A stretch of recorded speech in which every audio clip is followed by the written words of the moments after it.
I think you see from the turnout today the importance it has for professional law enforcement and government, us addressing this issue of these behavioral threats that are coming, that are causing tragedies across the country.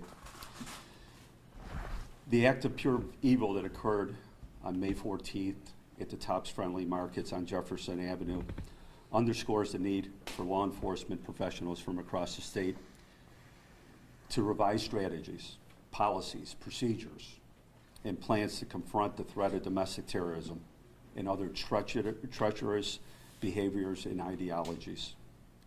Today I'm here to announce that we have assembled a team of professional law enforcement partners to immediately begin impaneling this team so we can begin the important work of analyzing and investigating these types of threats.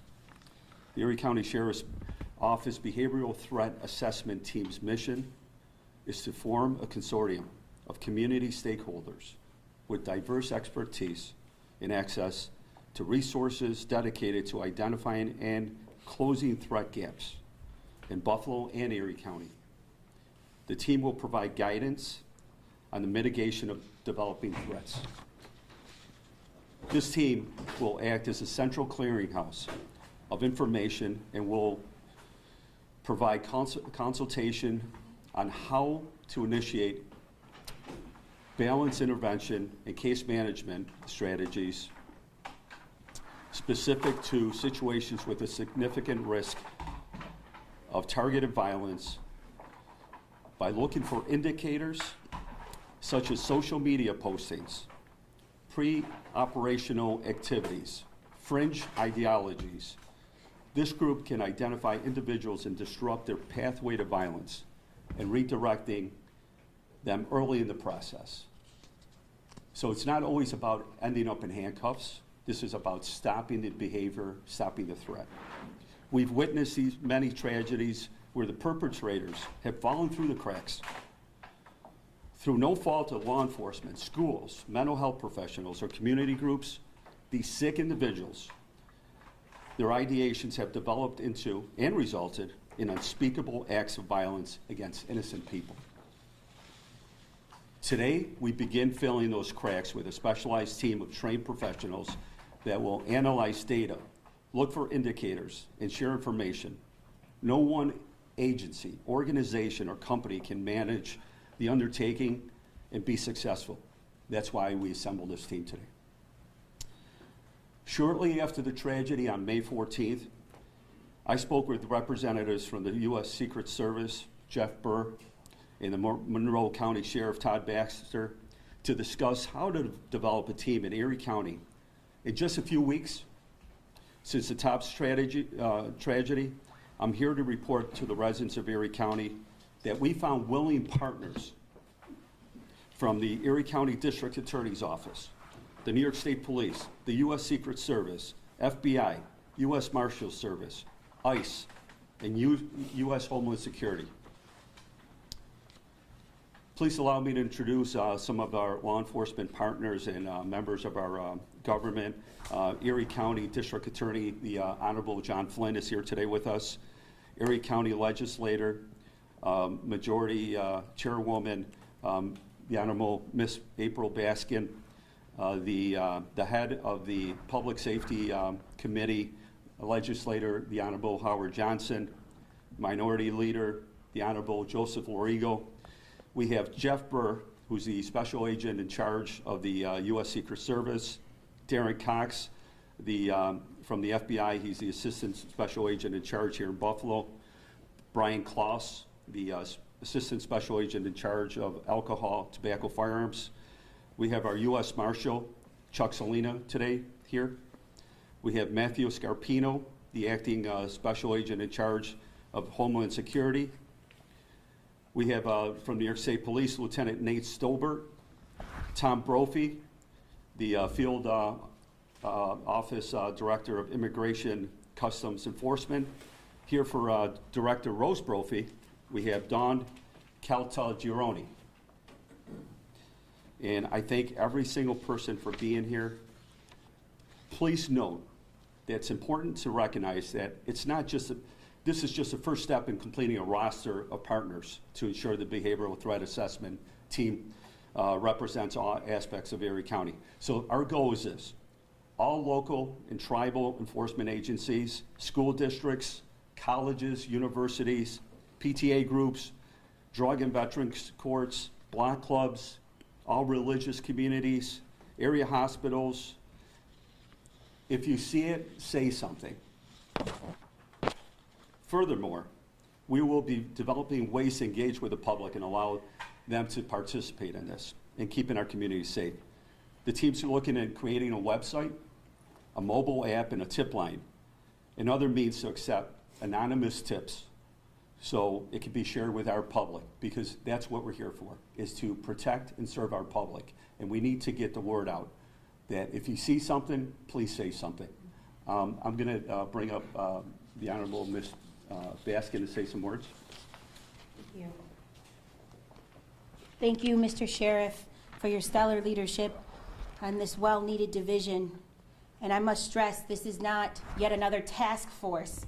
This is not yet another work group.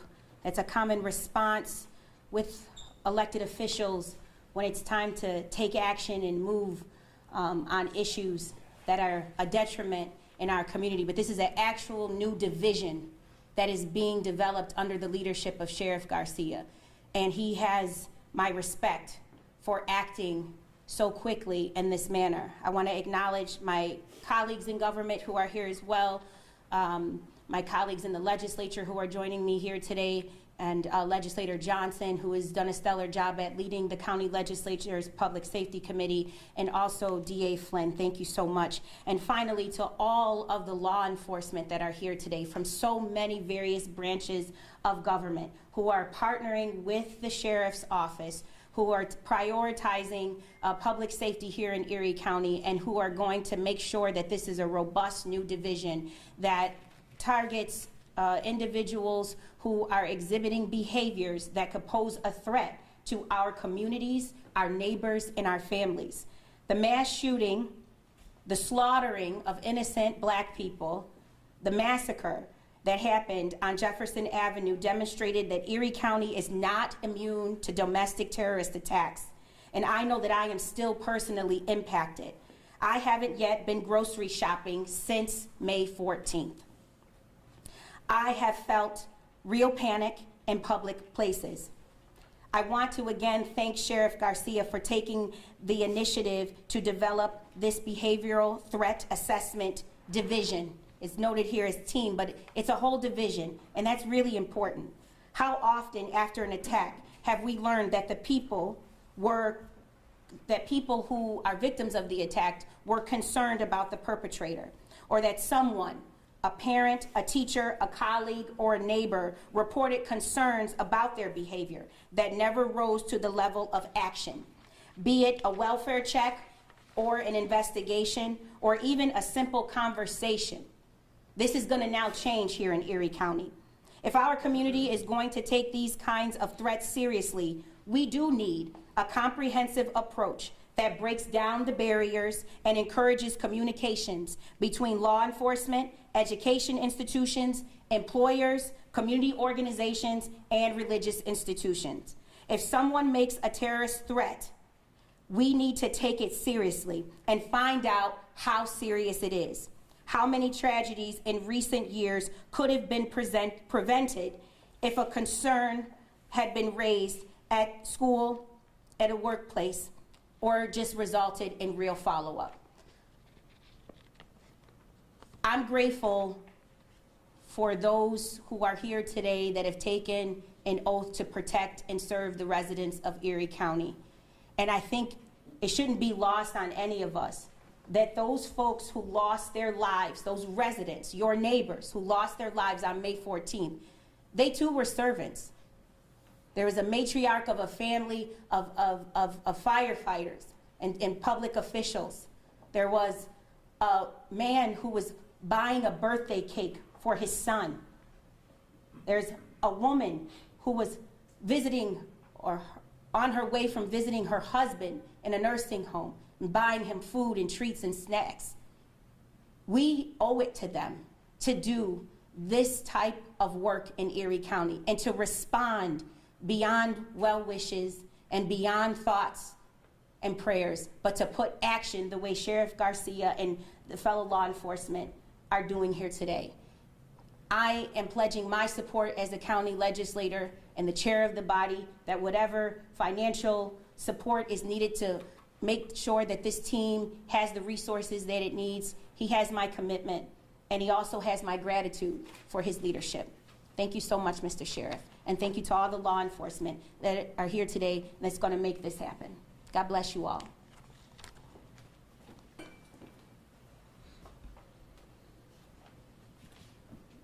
Fantastic words. It really, thank you for remembering the victims, and that's why we're here. This is for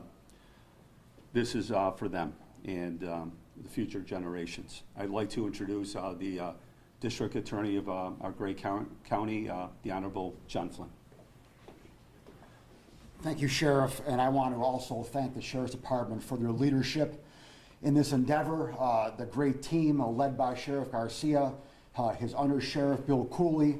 I can't thank them enough for all that they've done, all they're doing to help out the residents here of Erie County.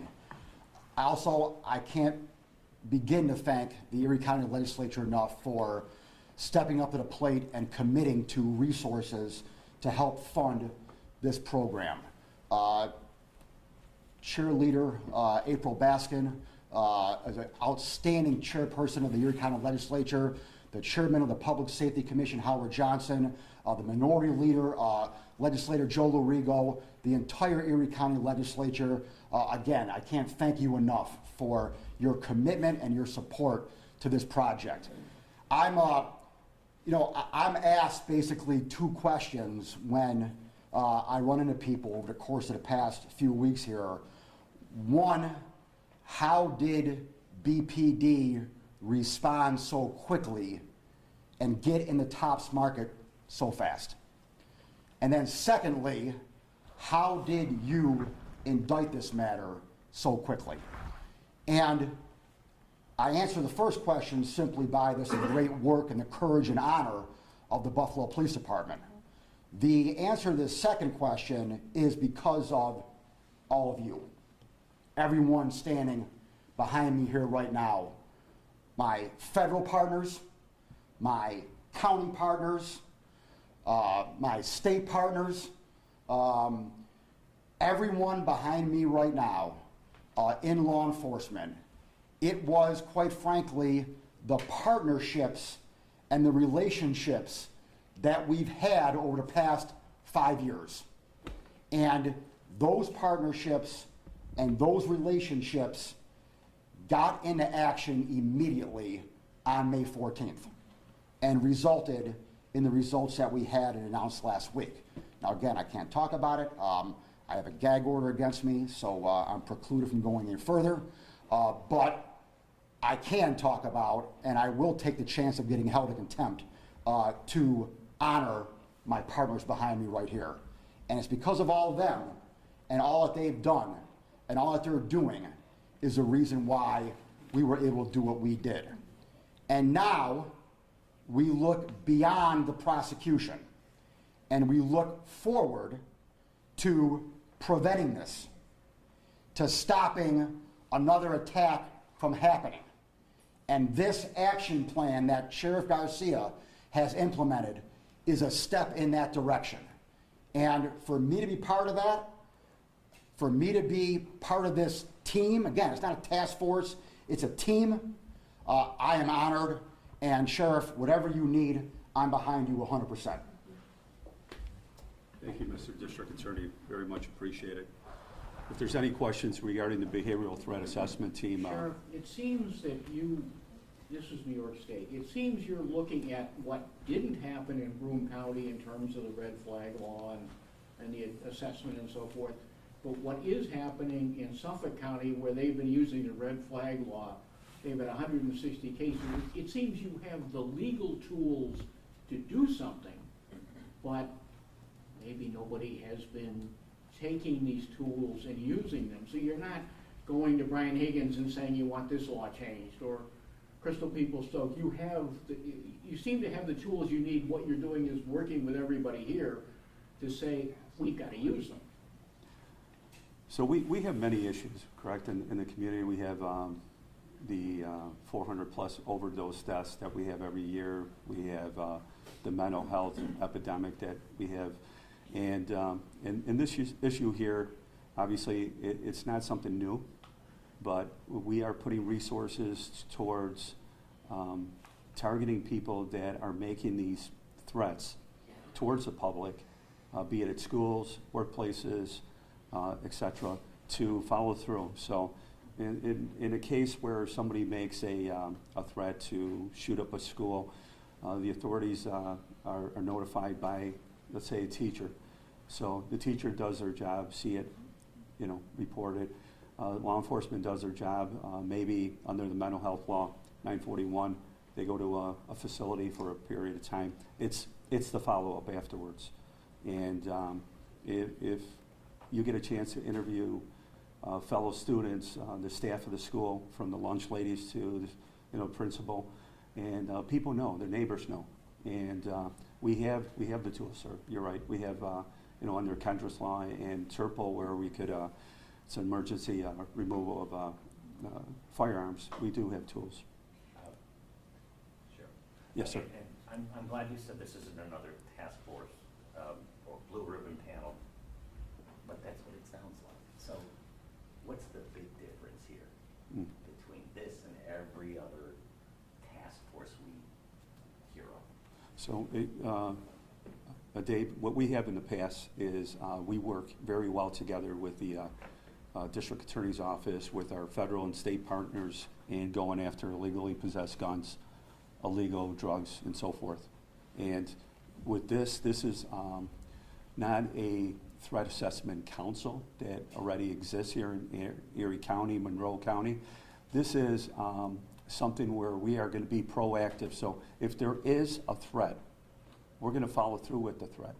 And maybe all it takes is a knock on the door by us and one of our partners, the FBI and so forth, to stop that threat. So you have this staircase, these steps, where you have behavioral threats and then actions taken. And we want to stop that. We want to stop that by, it's not about putting handcuffs on people a lot of times. There might be some mental illness and maybe having people get that help.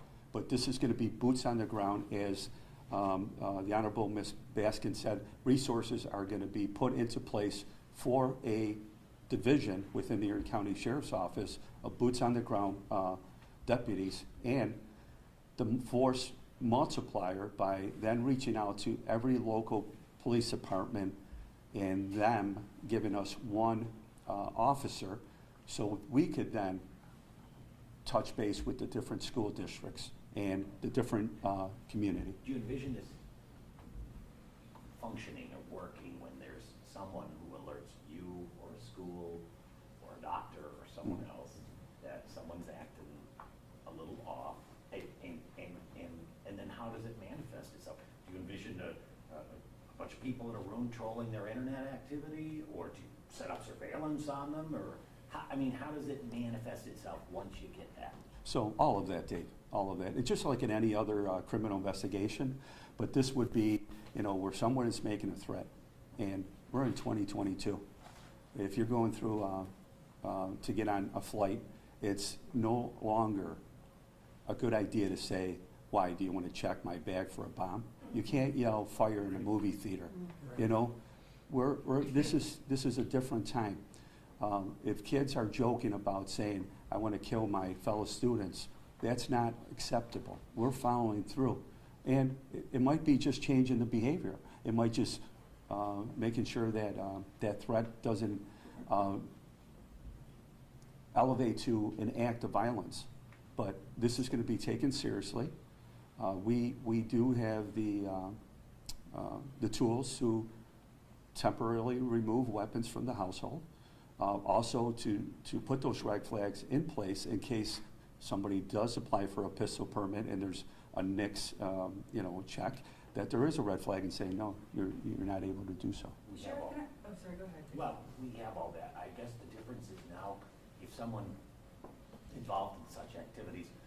Is a short way of saying it, you might expect a knock at the door? Well, you know, when I started with the Buffalo Police Department, the old timers used to say that we had 55 people assigned to gambling and 12 people assigned to the hotel squad. Well, it's 2022. Now we're dealing with different crimes and potential crimes. So we want to be ahead of the curve and not wait until something like this happens and filling those cracks, because falling through the cracks is not acceptable. This happened here in Buffalo, New York, on Jefferson Avenue. People were killed, massacred, because of the color of their skin. And we are going to take every threat that it's made throughout Erie County seriously, and we're going to investigate, and we're going to stop that threat from escalating. It sounds like you're relying on people to come forward, and I'm wondering how that would work if you're talking about people making threats on an obscure website on the dark web. I mean, are you monitoring sites like that? Is that what this team would be doing? We always count on our neighbors, on our community, to be our eyes and ears, and to see it and report it and say something about it. So we are going to get a marketing strategy out there to make sure that everyone knows that this team is in place. And you know, teachers, they know the kids.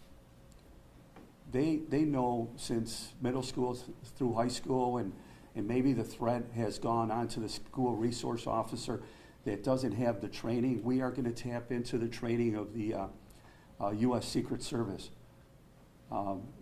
Mr. Burke could explain it even better than I can, but they've been dealing with threats to the president and vice president for years. I mean, this is something that's been in place, this type of investigation. So when we do get to tip, when people do put stuff out on social media, we have a whole team here. Sheriff, can I get you to just elaborate a little bit more? I think what all of us are kind of struggling to really wrap our heads around is how this would work. Perhaps you can give us a hypothetical scenario, because in the aftermath of the Tops shooting, I'm saying what you all know, law enforcement was inundated with tips from parents and teachers and schools saying, you know, that we've received various threats on social media, et cetera, and in a number of ways. So I can only imagine that this division is going to be absolutely inundated, and that's where the partnerships, that's where you lean on the partnerships. So can you walk us through a bit of a kind of a scenario, a hypothetical scenario? Well, a scenario,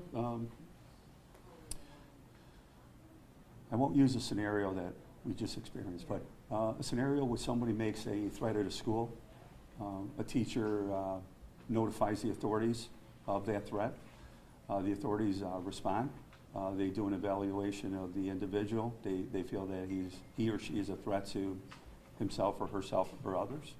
And they use the tools in place, for example, the Mental Health Law 941. And they go to a mental health facility. Then, after being evaluated, as we know, they are released after 24 hours. That's where we come in and follow up and speak with teachers, speak with neighbors. What kind of behavior is going on still afterwards? Maybe the person said the right things during their mental health evaluation, that his actions or her actions are not jiving with it. So that's where we come in. And, you know, we have a great team here that could monitor social media and could monitor some of these websites that are open to the public. You know, there's those dark webs that are not open to the public, and you know, that's our fear, always these soft targets and so forth. But we are doing something about it. We're getting better. I mean, we can't just sit back and allow this to ever happen again. And we will use the investigative techniques that are already used by the FBI, by the U.S. Secret Service, by the U.S. Marshal's Office, and our federal partners here that are already in place. We don't have to reinvent the wheel, but we're going to make the wheel better as times change. Is that mostly by adding more resources? Is that it? I'm sorry? Just a quick follow-up question. Do you have a financial number on how much this is going to cost to fund this division?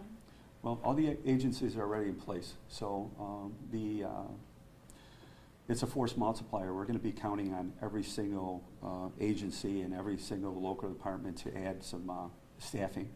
As the Honorable Ms. Baskin stated, funding is going to be afforded to the Erie County Sheriff's Office to staff a team, boots on the ground. We're going to be the boots on the ground team along with our local police department partners. And our federal and state partners are going to give us that IT, and that we need, that support. Has a number been, maybe this is a question for you, Ms. Baskin, has a number been floated for how much money this is going to come from the legislature?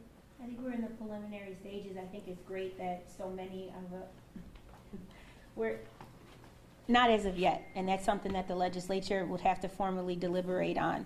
But I think I can speak for my colleagues and say that we know we need to prioritize this kind of public safety here in Erie County. The sheriff so eloquently said to me just yesterday, we do this for the county executive when he gets threats. We do this for the President of the United States when he gets threats. But then a young boy or girl in school gets a threat, and then who follows up for their safety? Now, Sheriff Garcia is making sure, through his leadership and partnering with these different law enforcement agencies, that someone's going to advocate for those babies too. So we're not at a place right now where we've identified it because it's the exploratory phase, but we are in a place where we know it's going to happen, and the legislature is going to take very seriously deliberating on what public dollars have to be allocated to the Office of the Sheriff to make sure that it's stable and sustainable. Any significance to Buffalo Police not being here?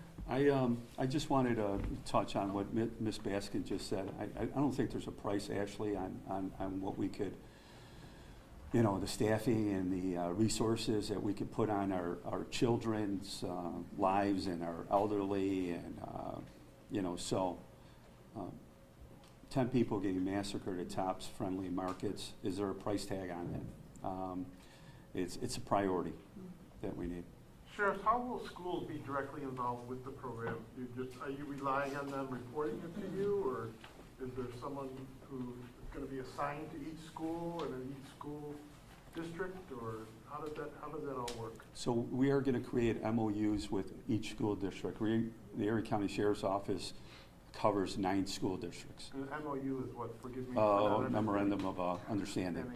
Yes, so we're going to create one with each school district. Now, this is a voluntary program to be on the team, but I can't see anyone not wanting to be on the team. So we cover 9 districts, the Erie County Sheriff's Office. Once we reach out to our local police departments, they in turn could bring on their respective school districts. So our team is going to get bigger and stronger and more efficient. The kids are in school all day long. Everyone knows what's going on there. I mean, and I said the lunch ladies before because they know everything, and the staff. So it's about seeing it and making sure that we're aware of it. And as a question from you, sir, before, yes, we're going to rely on our community to report this, just like any other crime. I can answer that too. I already have a school liaison program in place right now. I have an ADA assigned to every school district in Erie County. I have an ADA assigned to every police agency in Erie County. So my ADA, who's assigned to Kenton School District, they get calls every day from the school district, from the school officers. So we already have that in place, and then we'll just get that information and turn it over to the sheriff. Going back to my other question, no Buffalo Police here. Any significance to that? This is just started with our federal, state, and the Erie County Sheriff's Office right now, and we are going to meet with, of course, the Buffalo Police Department, Amherst, Cheektowaga, Tonawanda, and every other local and tribal law enforcement agency, along with every other school district, community group, religious groups. This is just the beginning, and I think it's an easy sell for each and every one to be a part of this and make us stronger and more efficient. When you talk about additional resources, is that to hire additional officers to do this? Because when you assign what you have to one task that they're not doing, and is a new task. It's exactly that, Dave. So we can't cannibalize from what we already have because, you know, they're already addressing issues that are very important to our community. We can't take detectives away from the narcotics, intel, and so forth. So we are going to have to hire a new staff. We are still working with the Erie County Legislature on that, and it's going to be a very efficient staff that's going to be supported by all these great agencies here.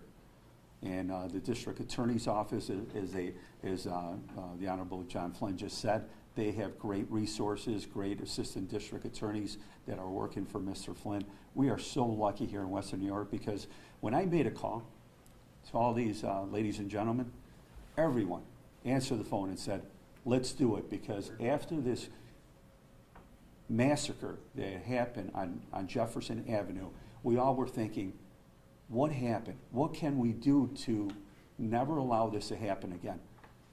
Everyone said, let's do something about it, and let's do it immediately. We've done it within a few weeks. This is a new wheel. Are you talking deputy sheriffs, or are you hiring psychologists, or maybe retired officers or agents who understand this stuff? You know, I mean, if you have somebody on a patrol car, that's not quite the same thing as someone who can have a school district call and say, you know, this kid is, there's something a little strange about him. Do you want a deputy taking that or a psychologist? All deputies that are going to be part of this team are going to get the best training from the U.S. Secret Service, the Department of Justice. They're all going to have certifications on how to identify these behaviors and how to act upon these threats. So it's all about training. This is as a training you would receive if you work in homicide or narcotics. Yeah, we're not going to pull a deputy off the road and expect him or her to understand the inner workings of this type of behavioral threat and maybe a crime. So yes, the training is going to be very important, and that's why it's so fantastic to have our federal and state partners aboard, because there's many trainings available, and you know, again, when this happened, everyone at the scene, everyone I spoke to afterwards, we all said, we can't allow something like this to fall through the cracks again. Are we looking at going to work with other counties? Because as we know, this individual in custody is not from your county. Mm-hmm. So after this occurred, I saw that Todd Baxter, the sheriff of Monroe County, had a threat assessment council, ROTAC, Rochester Threat Assessment Council. So I spoke with him. We exchanged some materials.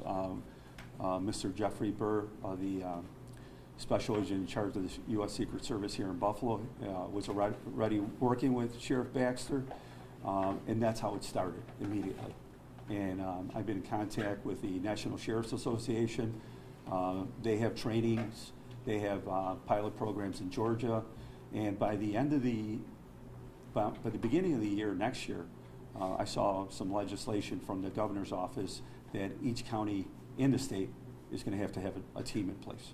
When do you expect this team, as you envision it, to be up and running? As soon as we get our people trained, certified, and ready to go. And roughly how long would that take? That's going to take, we have some conversations that we're going to have with the legislature, and then move on from there and get people in training as soon as possible. Less than a year? Oh, no, absolutely. It'll be within, by the end of summer. All right. Thank you, Sheriff. Thank you, everyone.